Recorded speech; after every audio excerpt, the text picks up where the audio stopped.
সাম্প্ৰতিক সময়ত বিশ্ব ৰাজনীতিত তোলপাৰ লগাই থকা ঘটনাটো হ'ল আমেৰিকা আৰু নাটো দেশসমূহৰ লগতে ৰাছিয়াৰ মাজত গ্ৰীণলেণ্ড ভূখণ্ডৰ বাবে হৈ থকা টনা-আজোৰা।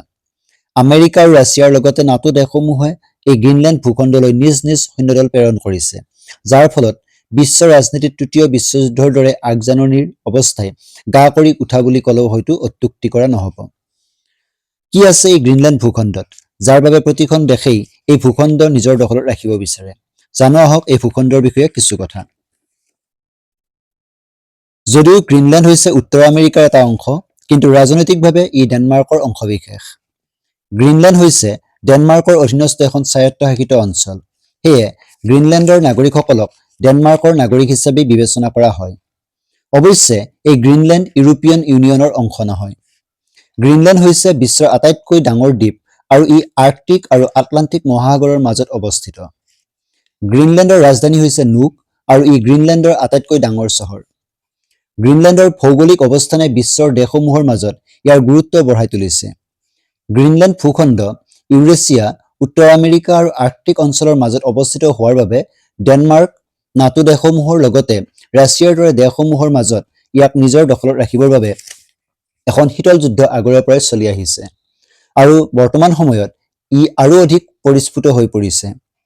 ইয়াৰ বৰফৰ তলত মজুত হৈ থকা প্ৰচুৰ খনিজ সম্পদ তথা শক্তি ভাণ্ডাৰ হৈছে এই আকৰ্ষণৰ প্ৰধান কেন্দ্ৰবিন্দু। ইতিমধ্যে নাটো দেশসমূহে গ্ৰীণলেণ্ডত আমেৰিকাৰ একাধিপত্য একেমুখে অস্বীকাৰ কৰিছে আৰু নিজ নিজ সৈন্যদল ইতিমধ্যে তালৈ প্ৰেৰণ কৰিছে। ইফালে আমেৰিকাই আগৰে পৰা থকা ঘাটি আৰু অধিক মজবুত কৰিবলৈ উঠি পৰি লাগিছে। ৰাছিয়ায়ো আৰু অধিক সৈন্যদল প্ৰেৰণ কৰি নিজৰ অৱস্থিতি আৰু অধিক সুদৃঢ় কৰি তুলিছে। আমেৰিকা, ৰাছিয়া তথা নাটো সদস্যভুক্ত প্ৰতিখন দেশে এতিয়া বিচাৰে গ্ৰীণলেণ্ডখন তেওঁলোকৰ নিজৰ অধীনত থাকক, যাতে গ্ৰীণলেণ্ডৰ বৰফৰ তলিত নিহিত হৈ থকা শক্তি ভাণ্ডাৰসমূহ, খনিজ ভাণ্ডাৰসমূহ তেওঁলোকে ব্যৱহাৰ কৰিব পাৰে। এতিয়া আৰু অধিক কিছু তথ্য গ্ৰীণলেণ্ডৰ বিষয়ে জানো আহক। গ্ৰীণলেণ্ডৰ অফিচিয়েল লেংগুৱেজ হৈছে গ্ৰীণলেণ্ডিক আৰু ইয়াৰ উপৰিও ডেনিছ আৰু ইংলিছ হৈছে গ্ৰীণলেণ্ডৰ ৰিকগনাইজ লেংগুৱেজ। ইয়াৰ প্ৰায় 96% লোক খ্ৰীষ্টিয়ান ধৰ্মত বিশ্বাসী। গ্ৰীণলেণ্ডৰ মুঠ মাটিকালি প্ৰায় 21,66,086 বৰ্গ কিলোমিটাৰ আৰু ইয়াৰ জনসংখ্যা প্ৰায় 56,000 মাত্ৰ। ইয়াৰ অধিকাংশ ঠাই বৰফে আগুৰি আছে, সেয়ে ইয়াৰ জনবসতি একেবাৰে সেৰেঙা।